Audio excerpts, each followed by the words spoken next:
Salut, je suis Sheldon Kennedy et j'ai joué pour les Red Wings de Détroit, les Bruins de Boston et les Flames de Calgary. Malheureusement, la plupart des gens ne se souviennent pas de moi pour ma carrière dans la Ligue nationale. J'ai subi des années d'abus sexuels et de harcèlement de la part de mon entraîneur lorsque j'étais joueur de hockey junior. Malgré la nature de ces abus, la douleur ressentie et le fait que je savais que ce qui m'est arrivé était mal, il m'a fallu plus de 10 ans pour dénoncer mon agresseur aux autorités. Pourquoi n'ai-je rien dit? C'est la question que je me pose sans arrêt. C'est la question que tout le monde se pose. Et c'est la question qui afflige des millions de victimes d'abus sexuels à travers le monde. La réponse est assez simple. Je ne pensais pas que quelqu'un me croirait.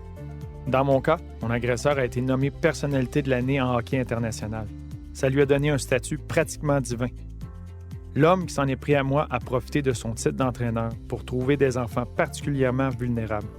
Ménages monoparentaux, familles ayant des problèmes d'alcool ou de santé mentale, garçons qui avaient besoin d'une figure paternelle, etc.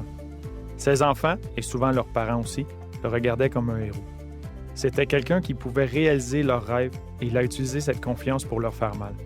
Dans tous les cas de violence faite aux enfants, certainement dans le mien, il y a des gens qui ont le sentiment instinctif que quelque chose ne va pas, mais ils n'osent pas réagir.